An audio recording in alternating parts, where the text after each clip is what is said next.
If you're not where you want to be financially, if you're not where you want to be emotionally, if you're not where you want to be physically, relationally, socially, 10 times out of 10, it is because you have settled in a place called convenience.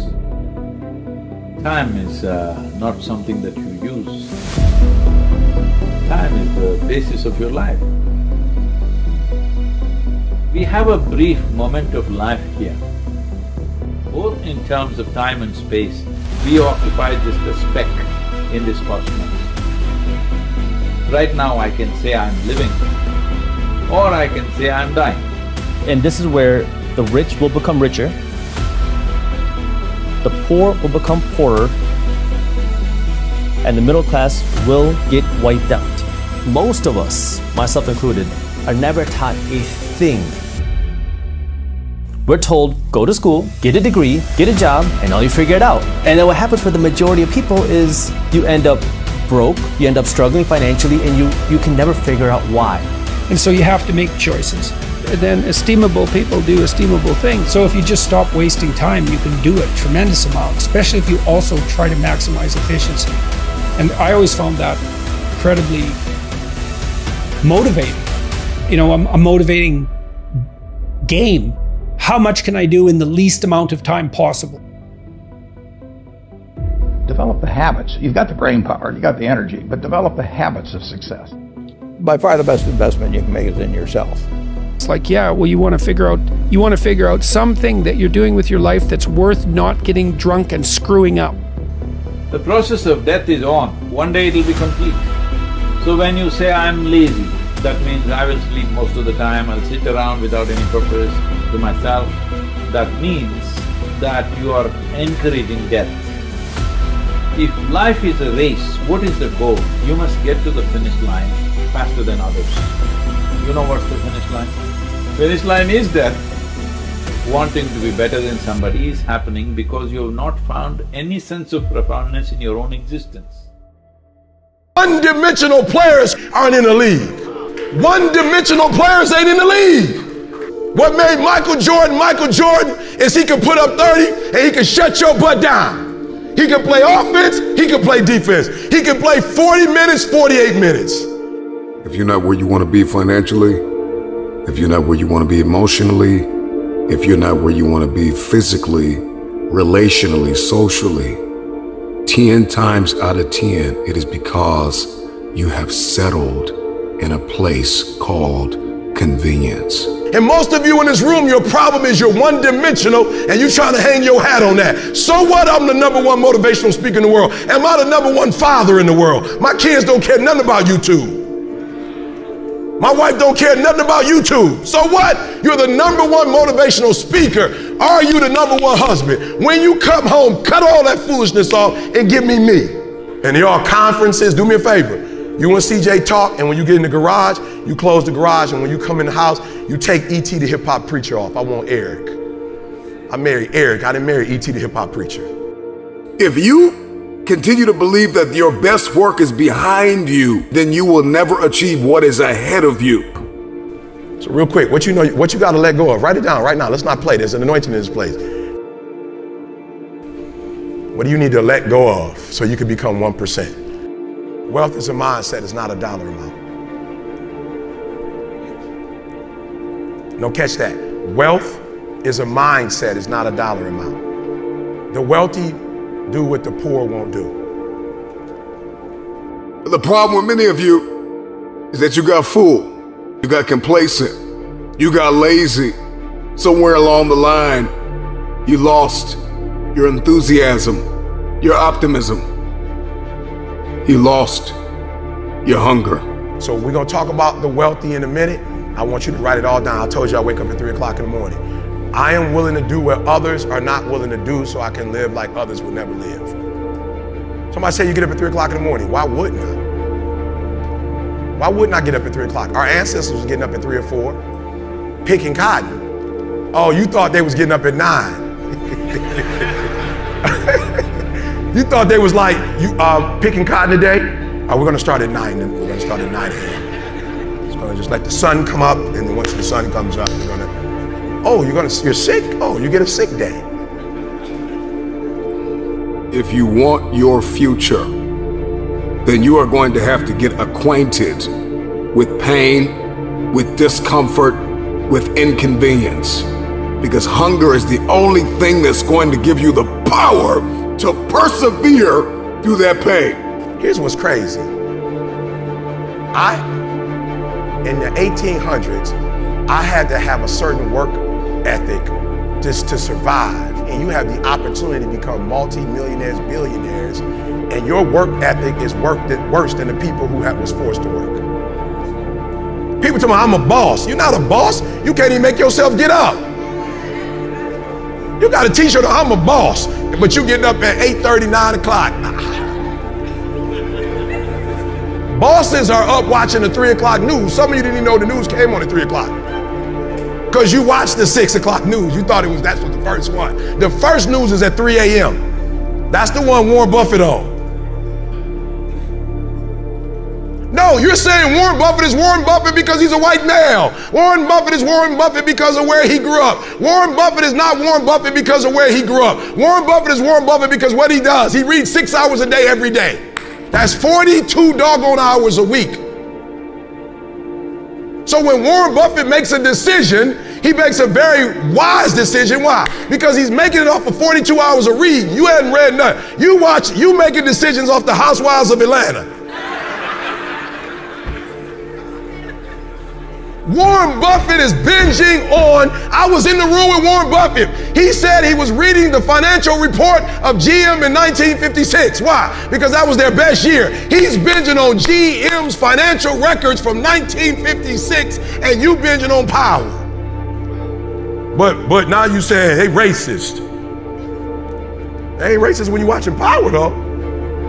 I don't care if you got to listen to me 1,000 times. I need you to get crystal clear about your future. Because the only reason why you are here, the only reason why you're alive is because you have work to do. Come on, talk back to me. You are not a boss because you got all day to do whatever you want to do. And the most you can do is go to work for somebody that you don't like and you don't care for and dog them out and complain about them when they're giving you a check. They guaranteeing you a check. They making sure you got health care and you dogging them out. If you don't like what they doing, why are you still there? Go get your own job. They weren't the only ones that was blessed and that was fruitful and that could multiply and that could subdue the earth and have dominion. They're not the only ones. You can do it too, but your problem is you're not a 1%er because you don't live like a 1%er. If you want generational cycles broken in your family, if you want to be the first to achieve, the first to get it done, the first to see it, the first to do it, you must stay hungry.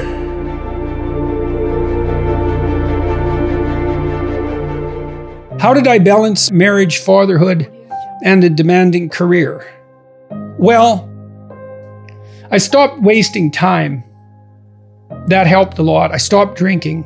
I stopped going to bars.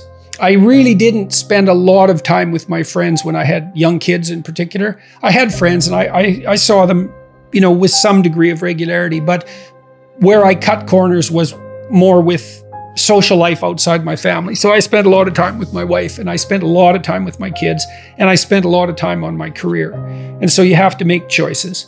And I think those were reasonable choices. I'm not displeased with them. Don't abandon your friendships, but you can certainly look at where you're wasting time and just stop doing things that you know to be a waste of time. So, and I did. The funny thing is, if you're trying to stop drinking, you need something better than alcohol. And alcohol's pretty good. So you better find something a lot better, man. Yeah, and it is. And then estimable people do estimable things. It's like, yeah, well, you want to figure out something that you're doing with your life that's worth not getting drunk and screwing up, because that's fun. I concentrated on my marriage and making time for it. I concentrated on spending time with my kids consciously.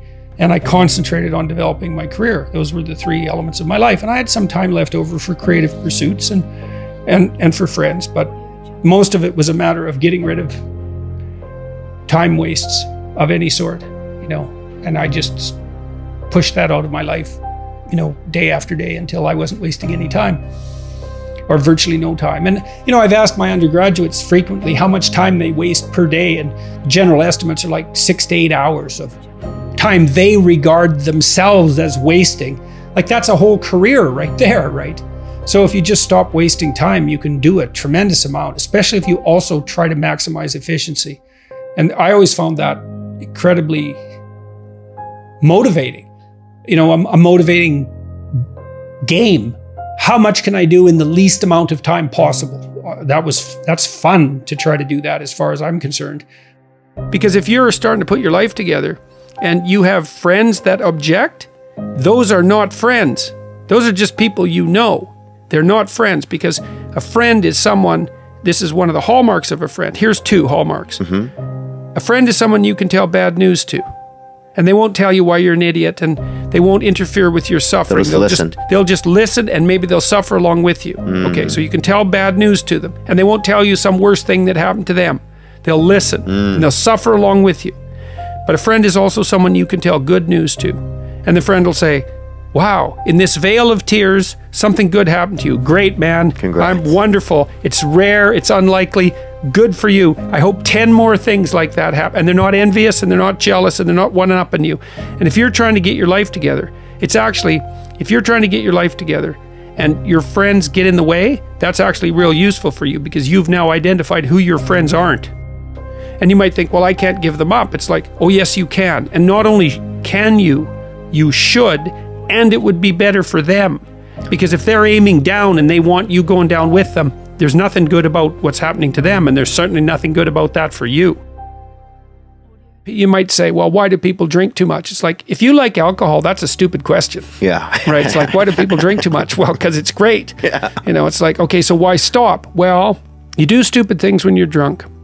You hurt yourself, you compromise your health, it's really hard on the people around you, you tend to turn into a liar, and it screws up your life. Yeah. It's like, yeah, but it's pretty fun. Yeah, well, it is, but you need something better than that. And what's better isn't being straight and not making mistakes. It's like, that's all prohibition in some sense. What's better is, no, you need an adventure, man.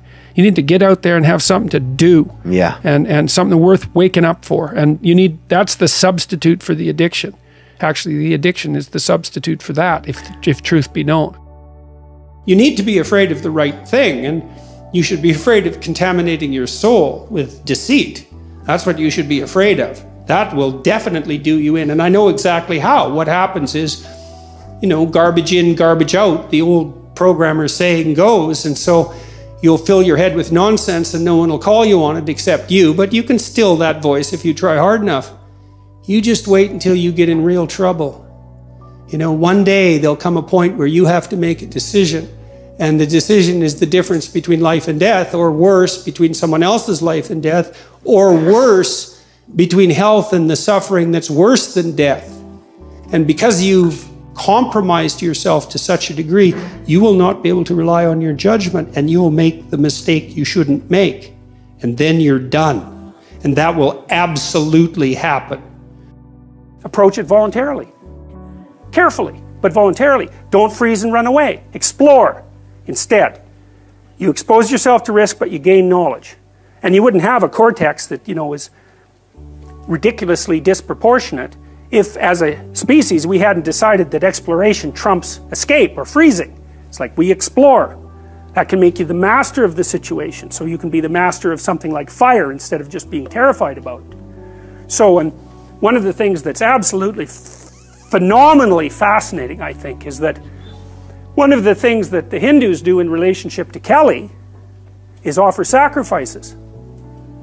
You say, well, why would you offer sacrifice to what you're afraid of? Well, it's because that is what you do.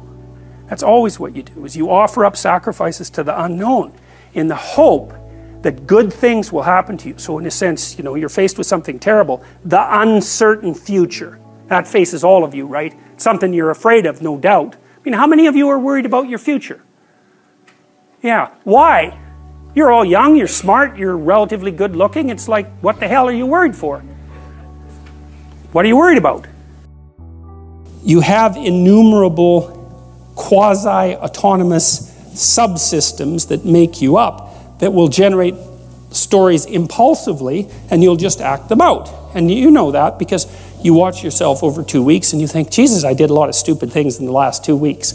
And you think, why? And it's because you're a collection of somewhat random, quasi-autonomous personality units, and lacking a leader, they're just going to fire off whenever they want, you know. First you're hungry, then you're thirsty, then you want to go to bed with your wife, you know. Then you want to sleep in, then you want to tell your boss off, then you want to curse at the guy that cuts you off in traffic. It's like, you're kind of like a 2-year-old, you know, just it's one emotional frame after another vying for dominance. There's no overarching hierarchy and there's no king at the top.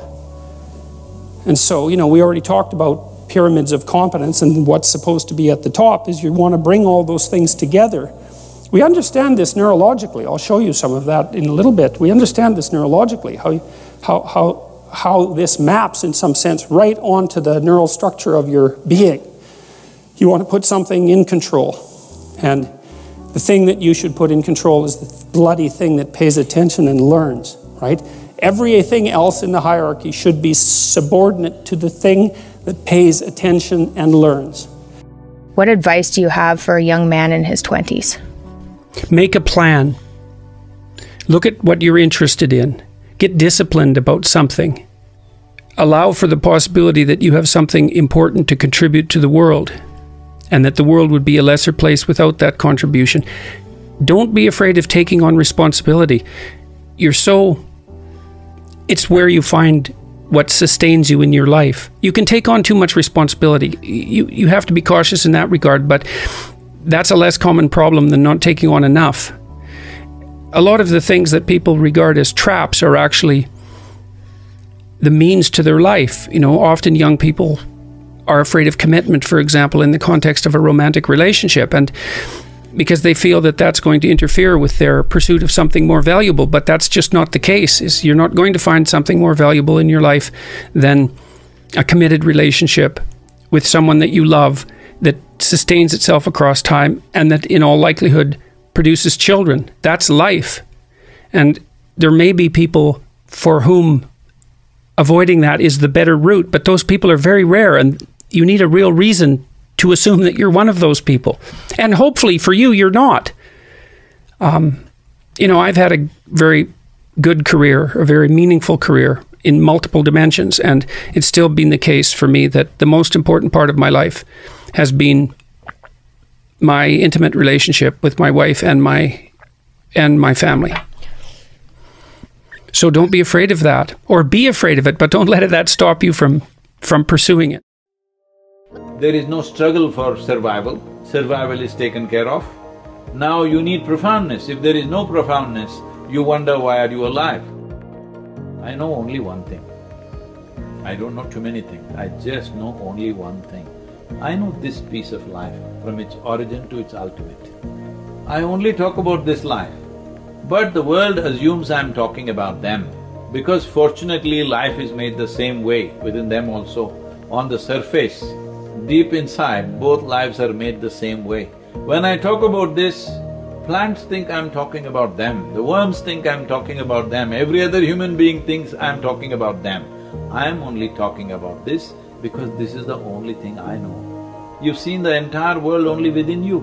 Everything that you saw, heard, smelled, tasted and touched happened only within you. So your whole experience of life is only happening within you.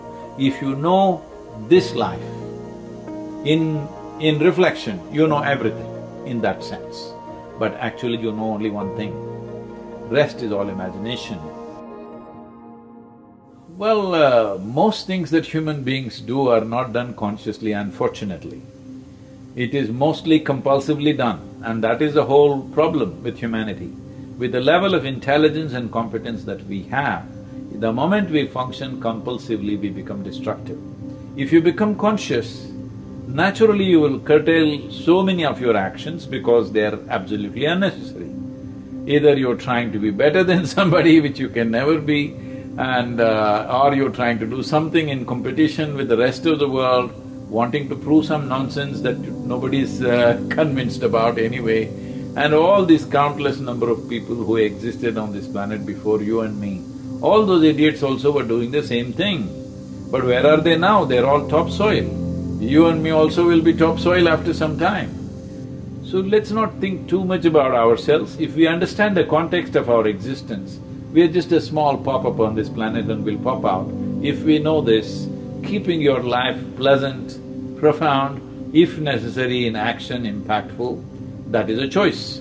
To do it without activity is much harder than to do it with activity. Most people who are lazy are also bitter about something.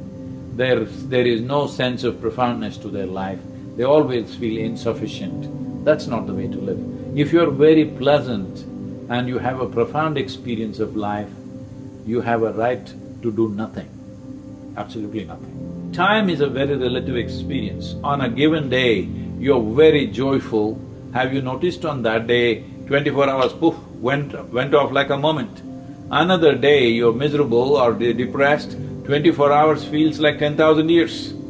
So only miserable people can have a long life. So those miserable people raise all these kind of questions and make it like it's some great philosophy. Life is not a philosophy. Philosophy is a silly explanation to a life which is a phenomenon beyond all explanations. You can only experience this. You can't deduct it into your philosophy. The moment you deduct it into your philosophy, you become a constipated life. That means it happens little by little. It doesn't happen like an explosion. See, everybody knows what is needed in the world. The most important thing needed is, right now, we need pleasant human beings. Where should it start? With yourself. At least you become peaceful, joyful, loving, at least this much you become. Rest we will see what to do. Because there's only one problem on the planet, human being, isn't it?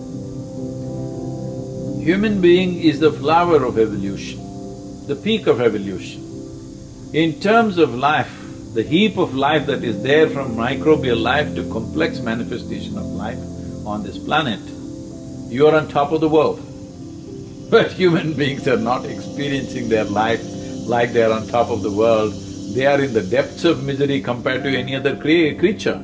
All other creatures, if you just provide them the food that they need, they are all fine. A human being is miserable if he doesn't have food. If you give him food, he will feed his misery further. Simply because for all other creatures, nature has fixed their way of being. Nature has fixed how they should be, how a grasshopper should be, how a tiger should be, how an elephant should be. Nature has fixed at least 90% of their life.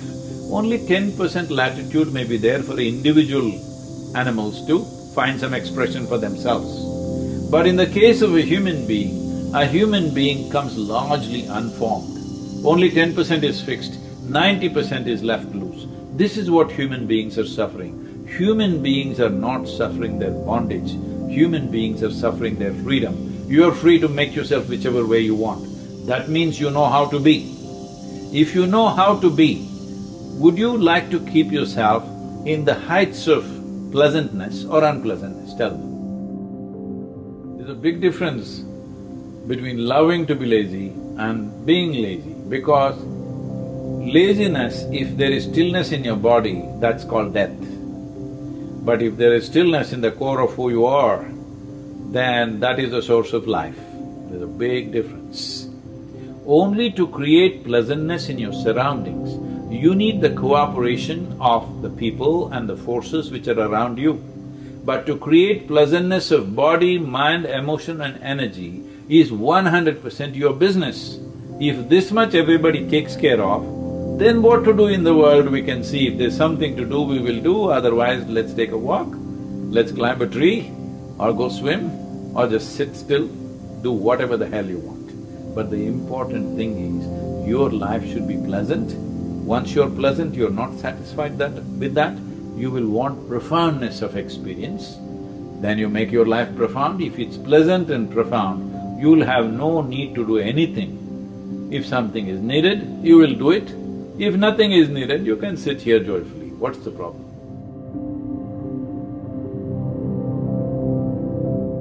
Had various nicknames for me. He'd call me Fireball sometimes because I'd start little businesses. He didn't care about money at all. He believed very much in having an inner scorecard and I never worry about what other people are thinking about you, just Just, if you know why you're doing what you're doing, that's good enough. When I want to do something, I always want to do it big. I've said many times that 65 or 70, and the people that you want to have love you actually do love you, you're a success. Some people should not own stocks at all because they just get too upset with price fluctuations. If you're going to do dumb things because your stock goes down, you shouldn't own a stock at all. The first books I read on investment were actually in my dad's office. I just read and read and read. I probably read 5 to 6 hours a day. I mean, I figured out very early you don't have to be that smart at this business, which is fortunate, but you do have to have the right temperament. The best gift I was ever given was to have the father that I had when I was born. Known as the Oracle of Omaha, the 91-year-old Warren Buffett is one of the most successful investors of all time.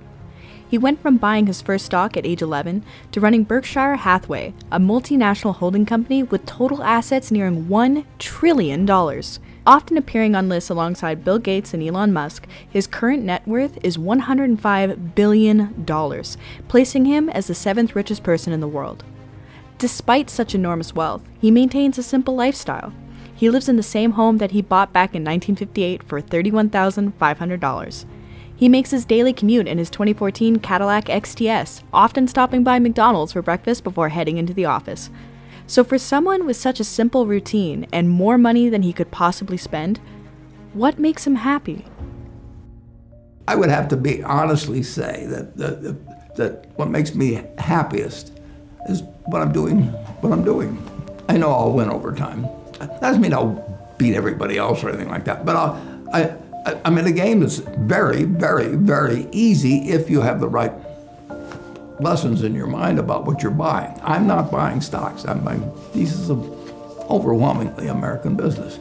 And I'm happy when that's when I'm doing it. I'm happy when stocks are going down. I'm happier when stocks are going down because I can buy more of them with the same amount of money. I'd be happy if I was a farmer. I'd want farmland to go down so I could buy more acreage. You know, if I was, it just makes sense. The best moat you can have is your own talent.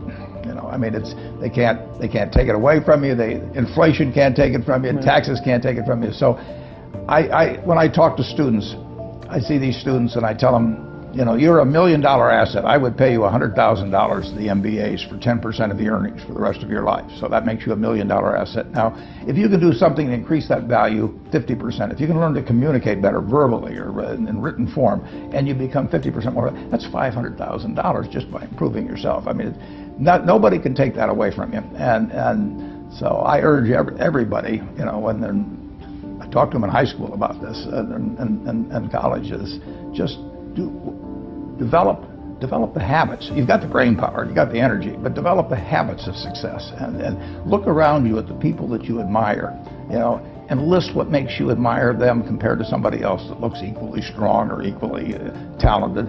And those are things that you can do. I mean, just write them down and you know, people like people that they like them if they're humorous, if they're friendly, if they give credit to the other fellow. I mean, and they don't like them if they're stingy, you know, or they overstate and overpromise and all those sort of things. Well, that's a decision you make. So I encourage everybody to build your own moat around yourself.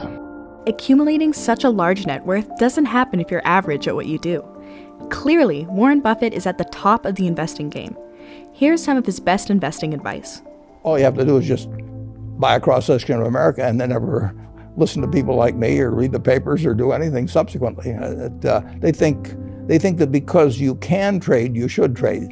You buy a farm, you buy an apartment house, you can't resell it tomorrow, and you know, the cost of moving around. Now you get something handed to you, liquidity, you know, which is instant. You can sell, and the cost of doing it are pennies, you know, compared to other kinds of investment activity. So because they can so easily move around, they do move around, and moving around is not smarter than investing.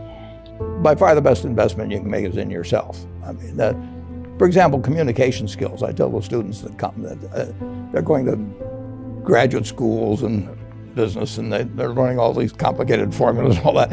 If they just learn to communicate better, and both in writing and in person, they increase their value at least 50%. You know, I mean,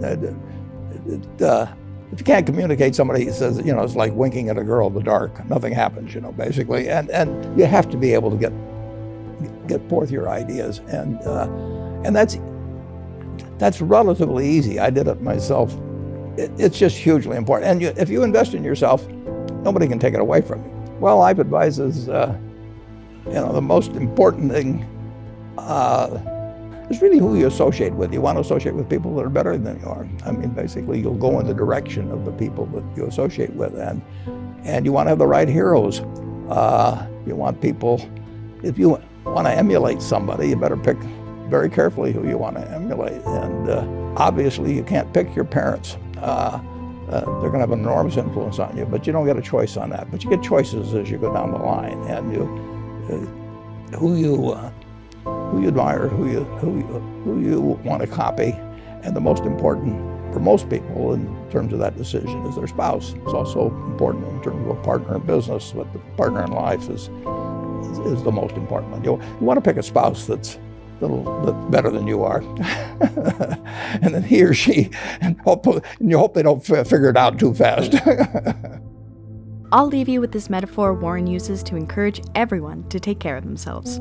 I was in high school, almost a third as long as the country has been around. And when I was in high school, I really only had two things on my mind: girls and cars. and I wasn't doing very well with girls, so we'll talk about cars. But let's just imagine that when we finish, I'm going to let each one of you pick out the car of your choice. Sounds good, doesn't it? Pick it out, any color, you name it. It'll be tied up with a bow, and it'll be at your house tomorrow. And you say, well, what's the catch?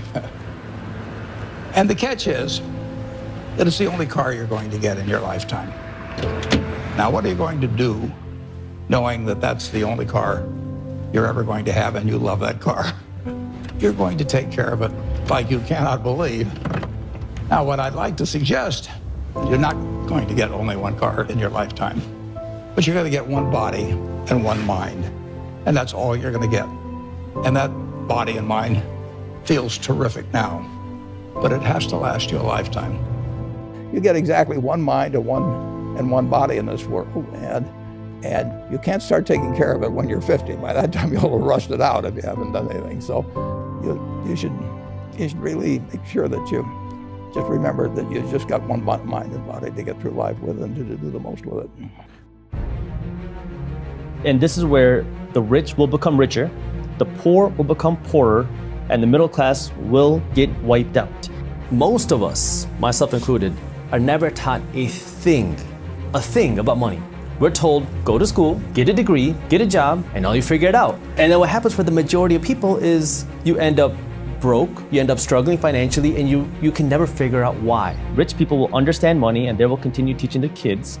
And everybody else, the majority of people who have no idea what's happening, will continue to become poorer because they don't even see it happen. High school, I went through college, I went through 1 year grad school, and then I went through law school, and I never once learned a thing about money. When more money gets produced, it effectively reduces the value of each individual dollar. But this is where rich get rich and the poor get poorer, because as the value of the dollars drop, what happens? For regular people, your salary doesn't stretch as far. Your savings don't buy you as much. And so you're effectively becoming poorer each and every day, because for most of us, we're taught to save our money. And your savings are becoming less valuable each and every day. While what wealthy people do is they're not storing cash, they're buying assets. And you know, it's all a game. And this is what wealthy people understand. It's all a game. Anything is possible. If you live in America, you speak English, you have more opportunities than really anybody else in the world. People would literally risk their lives to come to this country because there's opportunity here. So my parents came to this country with next to nothing. So I got nothing to lose and everything to gain, right? And so this is the place where that opportunity exists. But now you have to be willing to work hard, but you also have to be willing to work smart. You have to do both. Because if you're not willing to work hard, your smart working is effectively worthless. You have to be willing to apply both together. And I had none of this, financial education. Your salary, hey, you got a raise, but you're actually broker now than you were before the raise, because your raise isn't keeping up with inflation. As you start to go down deeper and deeper down the rabbit hole, you start to realize, oh my God, everything that I've been told is a lie. as I was studying, I started reading other business books and financial books. And I remember this, I was in the library studying and I went onto Google and I searched the richest people in America. And you see people like Steve Jobs, Warren Buffett, Bill Gates, Mark Zuckerberg. And I was like, none of these people are doctors. None of these people went down that traditional route of getting a degree, doing a good job. Am I missing something? Because I thought that if you go to school, get a good degree, you can make a lot of money. And if you work harder in school, get better grades, you'll make even more money. So I thought it was just directly correlated. Your grades, your income. And that's when I started questioning things. And I realized, oh, maybe this isn't right. And so that kind of pushed me into this whole painful, emotional journey of learning about money, learning about entrepreneurship, learning about what does it mean to become wealthy and how do you actually do it? So that was kind of the initial phase for me, and then I had to go out and actually start learning. The government can't just spend money without somebody paying for it. They have to generate the tax dollars. If they don't pay it through tax dollars, somebody's still gonna have to pay a tax. And inflation now is a hidden tax. It's a silent tax. It affects the people who don't understand money, and it disproportionately affects the poor and the financially uneducated. And this is why financial education is so important, is because if you don't understand this, you are gonna get screwed over by the system. Because now, guess what? Your gas is gonna be more expensive, your groceries are gonna be more expensive, your home cost is gonna be more expensive. The cost to do anything is gonna cost you so much more today, next year, the year after that, while your salary, hey, you got a raise, but you're actually broker now than you were before the raise because your raise isn't keeping up with inflation. And so that's where you have to be willing to go out of your way to learn how some of these things work, because if you don't, you're just gonna be a pawn in the system. And it's very unfortunate, it sucks. And this is where I'm trying to help provide that education, because these are things I never grew up learning. These are things that I wish somebody would have told me. 7 out of 10 Americans across the board are living paycheck to paycheck. 50% of Americans that are making $250,000 a year are living paycheck to paycheck. That's crazy. It's not how much money you make, it's what you do with the money you make that is so important. And so now, if you have a buffer, you're already better than the majority of people. Now the question is, what do you do with it? Well, we're taught, save it. Save all of it. So your investments are zero, and your savings, you're trying to grow that, thinking that you're gonna become wealthy. But you're never gonna be able to outsave inflation. Your savings are literally making you poorer each and every day. However, you don't wanna just not save any money. You gotta be strategic with it. What I like to say is, there are 3 reasons why you should be saving money. You save money for an emergency, have somewhere between 3 to 12 months worth of expenses, depending on your risk tolerance. Save money for a big purchase. You wanna buy a car, you wanna buy a house, you need some cash to do that. Save money for an investment. If you're not saving money for one of these 3 reasons, you are saving your money the wrong way, and it's making you poorer each and every day. Now, you didn't say save for retirement.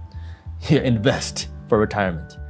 The psychology of investing is just as, if not more important than the actual how-tos of investing. So I invest my money in 5 places: real estate, stocks, startups, cryptocurrency, and physical gold. But in the stock market particularly, it is a liquid investment, meaning you can easily buy, you can easily sell. And that's what becomes a big psychological game, because every day people are watching that ticker. What's Tesla doing today? Tesla's up $2, Tesla's down $4, and it can really drain you. So the first thing is, you have to understand that your psychology is important. What I do is, I understand I'm not a trader. I don't trade, I don't flip. I have 2 strategies when it comes to investing my money. I have an active strategy and I have a passive strategy. I'll start with the passive strategy because that's easy to understand.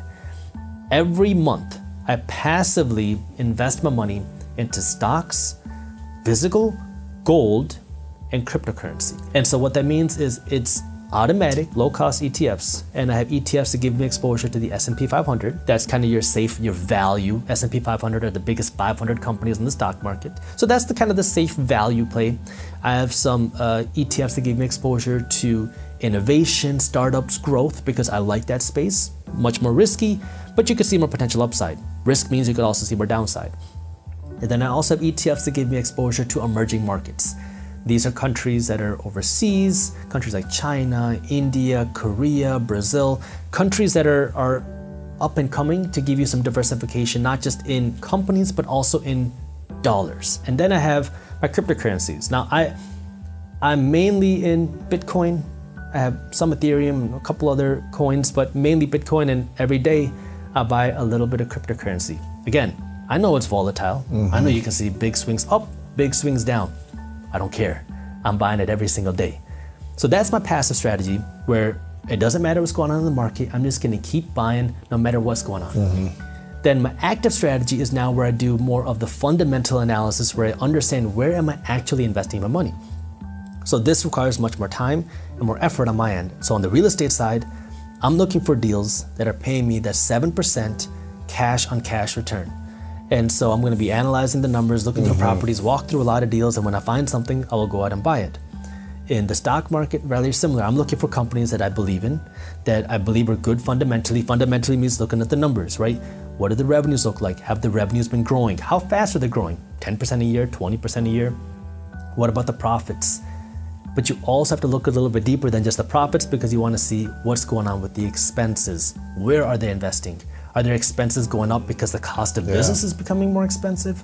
Or are the expenses rising because they're investing more in their company? So you got to do a little bit of digging in there. And then in startups, obviously I invest in my own companies, but I also invest in startup companies. I love entrepreneurship. I am a huge fan of entrepreneurs. I love supporting other entrepreneurs because I never had that support when I was getting started as an entrepreneur. So one of the ways I can provide the support is through money, through investing in some of these entrepreneurs. So I invest in these startups.